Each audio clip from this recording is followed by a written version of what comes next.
I want a Ferris, whether you are evangelical, Christian, Orthodox Jew, atheist, agnostic, gay, straight, black, white, no matter what group you're in, that you believe that the university belongs to you as much as it belongs to anybody. Coming to a college, you get to interact from people from every walk of life, from different locations, races, ethnicities, nations, sociogeographic, gender identity, gender preference, sexual orientation, and that just makes you a better human being.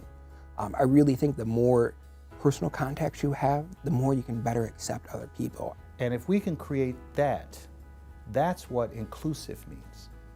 Because we've always had gay people at Ferris, we've always had blacks at Ferris, we've always had Latinos at Ferris, but they haven't always been made to feel comfortable. They haven't always sat at the big table. We've become a much more embracing and inclusive campus.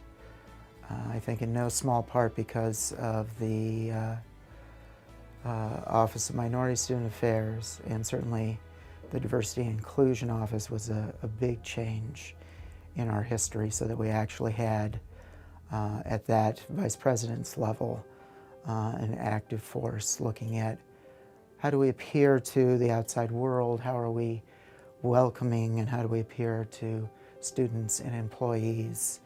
And we really started asking the kinds of questions we needed to ask in order to become the kind of inclusive campus that we both have become and are on the way to becoming. When I first came here, I was quite surprised at how quiet the atmosphere was around LGBTQIA issues, but now definitely doing better.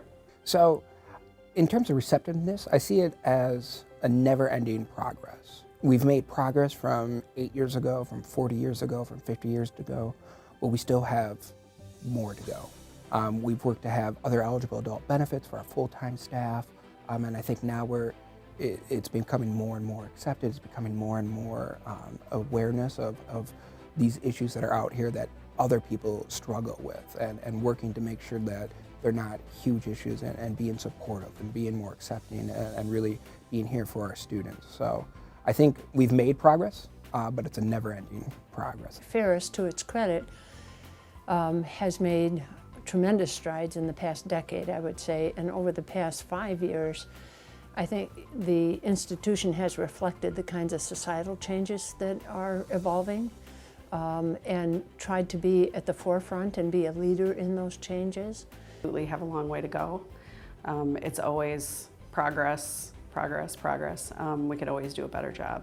But I do think in the past few years, I've only been here for 8, but compared to when I first came to Ferris, when I was first informed about the AFE, which is the Alliance of Ferris Employees, it was very underground, and emails were kind of sent in secret about this organization to being, just a couple of years ago, very open with its involvement in things on campus, and it's inviting people to become members. And so just in that short amount of time, I saw that growth. Like most areas of a large bureaucracy, the changes that are necessary are often not as forthcoming as quickly as we'd like them to be, but that's true for any bureaucracy. And the efforts that are being made by the university as a whole, and certainly by David Pilgrim's office, give every indication that we are trying to move toward an atmosphere and a practice that is diverse and inclusive. Now, Ferris is very open, welcoming, accepting of gender differences. We've come a long way. And again, I've been here since 1998. I've seen a lot of differences, a lot of changes on our campus, just along with the changes and trends in Michigan and the United States and all over the world. We've grown. We are more welcoming. We still have a ways to go. But at least we can talk about things on our campus now that we couldn't talk about before.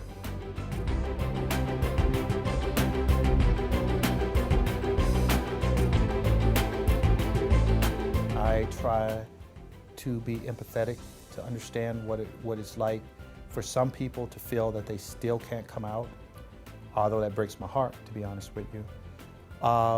It means trying to find ways to use my privileged position, and in this society, to be straight is, quite frankly, to be privileged.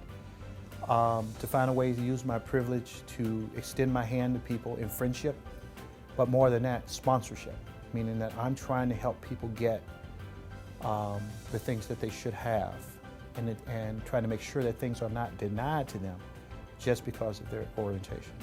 I think as we look to build new residence halls, those are things we can keep in mind. We at least start to see gender neutral bathrooms in our new facilities, which is one step further, because we shouldn't have to put you in a box of you're either male or female. You don't have to fit into that box, and so we can have those gender neutral bathrooms.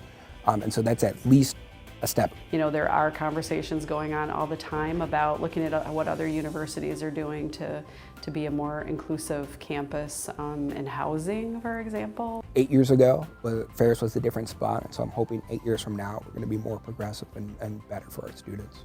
You know, we have a virtual women's center right now, but I think what would be really cool too would be to have a resource center for LGBTQIA, and there are conversations about that. And I would think that seriously, just 8 years ago, those conversations weren't happening, and they are now. So. But if there's one thing I think Ferris can do to really help is to create that GLBT center, or that center that students can go to and devote that full-time staff to help people. I think it's maybe unfair that we leave that up to students via their student group to help each other, which is exciting, but I think that the next step is to devote university resources to this community to help them. They're an integral part. I think that's step one, and then step two is looking at our housing options. We don't have transgender housing. We don't have GLBT floors or buildings even.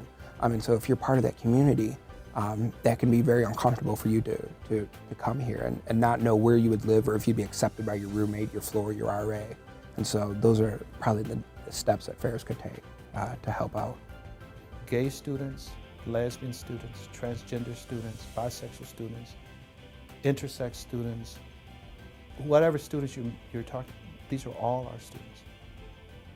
And we want an office and a university where they can thrive, not just make it through, but actually be here and recommend to others to come to Ferris.